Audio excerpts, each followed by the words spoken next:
On va vous parler d'une bande dessinée, d'un recueil de textes et de dessins autour d'un concept que vous ne connaissez peut-être pas, celui de slasheuse. Nous sommes avec Camille Toussaint et Caroline Renaudière. Bonjour à toutes les deux. Bonjour. Bonjour. Merci d'être là. Alors, on va commencer par une question très simple. Une slasheuse, c'est quoi, Camille ? Alors une slasheuse, il y a un peu deux définitions. Il y a l'officielle, où on a appris que c'était ces personnes qui n'ont pas vraiment un seul métier, mais qui ont plein de petits dérivés. Donc typiquement, on peut commencer par journaliste, céramiste les week-ends, coach de vie, et donc plein de gens se diversifient un peu comme ça. Et puis nous, ça nous a fait rire parce que c'était aussi le côté... des gens qui du coup se cherchent et ne savent pas trop ce qu'ils veulent faire au final, et mêler un peu de procrastination et de glande, ça a donné notre définition un peu personnelle à la fois. Voilà, parce que dans la définition que vous en donnez, du moins dans ce qui ressort dans les différents textes que j'ai pu lire, c'est une errance professionnelle et sociale. C'est comme ça que vous le décrivez, Caroline ? Mais parce que c'est ce qui collait le plus à notre quotidien du moment, et donc voilà. Mais c'est en fait maintenant ça pourrait plus correspondre à tout ce qui est les métiers freelance. Donc c'est qu'en fait tu as envie de faire plein de choses et que tu veux faire plein de choses, mais qu'il faut d'autres qualités comme oser aller taper aux portes, savoir se vendre et plein de choses, et donc ça donne un peu d'errance et de procrastination. Mais oui, parce que quand on vous lit, on reconnaît beaucoup de termes et une certaine philosophie un peu start-up, comme s'il y avait l'aspect positif au début de la start-up qu'on appliquait un petit peu à un mode de vie entrepreneurial un peu jeune. Ouais, ben en fait c'est ça où je pense que c'est un peu la génération où on nous dit tu peux tout construire, c'est toi ton propre entrepreneur, si tu as envie de faire quelque chose tu peux le devenir, sauf qu'en fait on sait que dans la vraie vie c'est pas ça, et que comme je l'ai dit il faut plein de choses avant, et surtout une énorme force de travail. Donc ça va pas trop avec la procrastination, c'est la force de travail. Ça on nous le dit pas. C'est évidemment. notre éternel problème, et on se retrouve, on a été colocataire, et c'est à ce moment-là qu'on a lancé ce projet.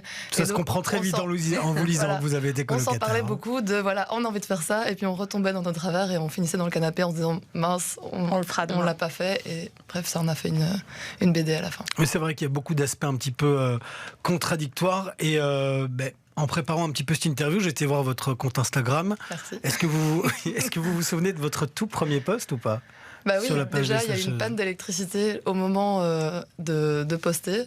Probablement personne ne s'en souvient sauf nous, parce qu'il y a eu un petit shutdown en Bruxelles de, je sais plus, 3 heures je pense, sans WhatsApp, etc. Ou alors c'était un shutdown de WhatsApp. Et nous on était prêtes, ça faisait longtemps qu'on se disait c'est notre moment et tout ça. C'est le karma. On est prête avec notre post, et puis au moment où on veut poster, rien ne marche. Et donc on était là, ça y est, c'est un signe, est-ce qu'on ne doit pas le faire ? Il faut savoir que Caroline cherche beaucoup de signes dans les chiffres, ce qui nous arrive dans la journée. Donc elle est là, tu crois qu'on ne doit pas le faire ? Mais voilà, parce que je me suis même perdu jusque dans les commentaires de votre premier post où vous avez juste mis une photo les slasheuses avec 2 slash. Mais voilà, on comprend bien que le slash de slasheuse, c'est celui qu'on met entre deux noms ou 2 jobs. Et du coup, il y a quelqu'un qui vous dit, j'imagine un proche, parce que c'était les tout débuts, qui dit qu'est-ce que vous nous préparez encore ? Et vous répondez.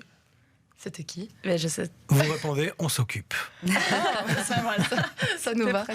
On va aller revoir qui nous dit ça. Donc voilà, il y a aussi cet aspect très positif d'avoir de plus en plus de compétences, de pouvoir se diversifier, d'être freelance, plein de choses qu'on nous vend quand on est jeune étudiant, quand on sort de l'école, comme si c'était positif. Il y a aussi des aspects négatifs et compliqués.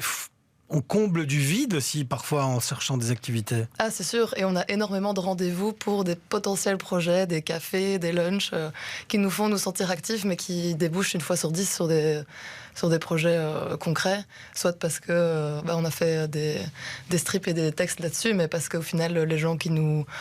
Enfin, pas nous promettre monts et merveilles, mais qui nous proposent de travailler, on se rend compte après qu'en fait c'est pas vraiment rémunéré, ou alors ça aboutit pas toujours à des choses concrètes, et donc nous on se remet en question sur notre travail. Est-ce qu'en fait on est condamné à faire des participations un peu bénévoles au début pour montrer ce qu'on sait faire, mais jusqu'à quand on peut faire des trucs bénévoles pour montrer ce qu'on sait faire, parce qu'on a quand même 30 ans. Mais voilà, alors il y a des statuts qui existent, qui sont en train d'être améliorés, même si c'est pas encore ça aujourd'hui. Par exemple, il y a le statut d'artiste dans lequel vous pourriez cocher de nombreuses cases, même si probablement pas pour tous. C'est peut-être ça aussi qui pousse les gens à devenir des slasheurs ou des des slasheuses, c'est le fait de ne pas rentrer dans des cases en fait professionnelles où on va trouver un CDI, on va travailler du lundi au vendredi et avoir un salaire relativement correct. Moi, je pense que c'est aussi... maintenant, on a envie de faire plein de choses en même temps, pas se résumer juste à une activité et qu'on a plein d'envies, plein de désirs et surtout on a envie de changement tout le temps, très vite et de ne pas être enfermé dans quelque chose. Ouais, donc c'est purement générationnel, c'est pas que la galère qui est qu'on a des difficultés de trouver un job et qu'on se retrouve obligé de combiner, comme vous dites, toute une série d'activités. C'est vraiment le fait qu'on n'a pas envie de faire ce qu'ont fait les autres générations, garder le même job pendant tant d'années. C'est ça, et puis c'est surtout aussi être à chaque fois en adéquation avec un style de vie, des valeurs, et on les retrouve pas forcément à chaque fois dans les métiers qu'on cherche. Je pense. Et ça nous met, comme vous disiez, parfois face à nos contradictions parce qu'on se plaint de certaines choses, que c'est parfois difficile dans le quotidien au niveau de la régularité, etc. Et en même temps, on s'auto-convainc que c'est notre choix. Et donc, c'est ça qu'on... c'est comme ça c'est la liberté qui prime un peu sur tout. Et donc, c'est souvent un poisson qui se mord la queue parce qu'on en revient toujours au point de départ, quoi. Oui, on sent clairement cet aspect générationnel de personnes qui sont dans une société où on valorise et on calcule tout par rapport au rendu qu'on peut avoir d'un point de vue travail, création de richesses, de services. Et quand on est dans quelque chose d'un petit peu plus créatif et moins concret, c'est parfois plus compliqué de rentrer dans ces cases. Je voulais venir un petit peu au format parce que on est sur un recueil de textes et sur des bandes dessinées, mais si on se balade déjà sur votre page Instagram, on a déjà pas mal une idée de à quoi ça va ressembler. C'est un style qu'on voit émerger depuis plusieurs années sur pas mal de pages Instagram, des gens qui racontent leur quotidien, souvent avec une plume, tant pour l'écriture que pour le dessin, assez critique de la société. C'est de là que vous est venue l'inspiration ou bien c'est aussi générationnel et c'est devenu un nouvel outil de communication ? Je pense que c'était plus... En fait, c'est parce que, de nouveau, si tu as envie de faire quelque chose, mais que tu ne trouves pas un éditeur ou que un journal ne veut pas te prendre, par exemple, c'est ce qui nous est arrivé, et alors tu te dis, OK, comment on peut quand même faire quelque chose et être vu sans être payé, Instagram, et c'est cette liberté-là, voilà.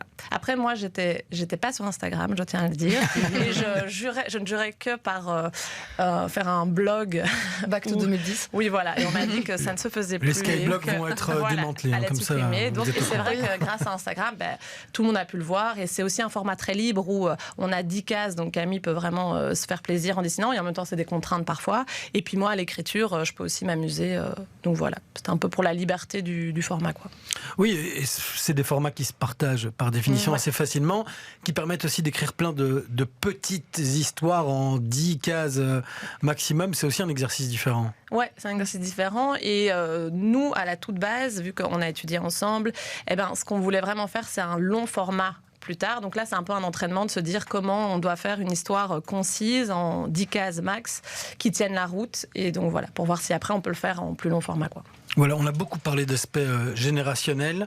Il y a un moment qui m'a pas mal fait rire, c'est votre définition de qu'est-ce qu'un adulte.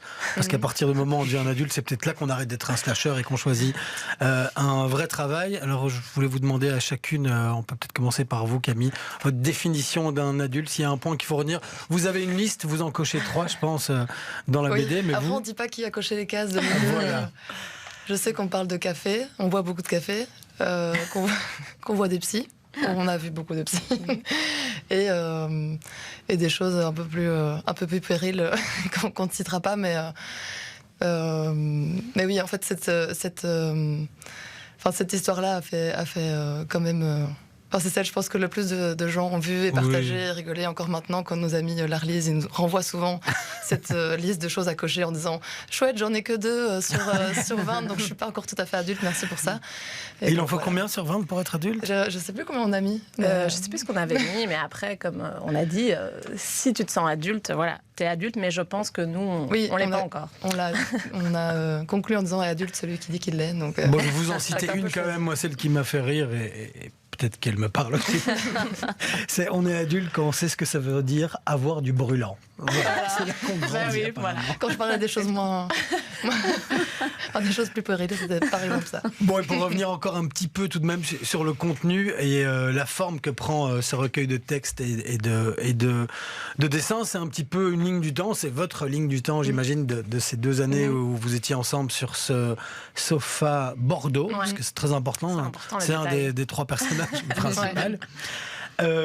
La première période de l'année, donc c'est les mois de janvier, février, mars, vous fonctionnez sur votre trimestre à vous. Vous l'avez appelé Espoir, Basic Fit et Nez coulant. C'est vraiment l'après bonne résolution. Là, pour les slashers, c'est une période charnière de l'année. On hiberne un petit peu et on va sortir. C'est beaucoup Caro qui adore les rentrées, les nouveautés, que ce soit celles de septembre ou celles de janvier. C'est là qu'on voit des signes. Oui, c'est ça. C'est le moment où tu achètes un nouveau carnet, que tu es plein de bonne volonté et que tu dis que c'est ton année. Voilà, c'est à 2 fois par an pour avoir la chance, en janvier et en septembre, donc j'aime bien. Et donc voilà, c'est le moment. Voilà, vous parlez aussi du moment où le printemps et l'été arrivent, où on sort vraiment de son hibernation. J'imagine qu'il y a pas mal de gens qui se reconnaîtront. Il y a des gens qu'on oublie parfois, janvier, février, mars, avril, et puis on les redécouvre dans sa vie au bord d'une discussion d'un bar ou en parlant de votre BD. On le rappelle, c'est Les Slasheuses. C'est sorti il y a une dizaine de jours. Maintenant, où est-ce qu'on peut se la procurer ? Alors, on peut la trouver chez Peinture Fraîche, donc qui est près de Flaget, aux Yeux Gourmands. Super librairie aussi près du Parvis de Saint-Gilles et peut-être bientôt chez Tulitu. Sinon, on peut vous retrouver sur Instagram et ça permettra aussi de suivre l'actualité. C'est Les Slasheuses. Merci beaucoup Camille Toussaint et Caroline Renaudière d'être venues nous voir ici en studio. Merci beaucoup.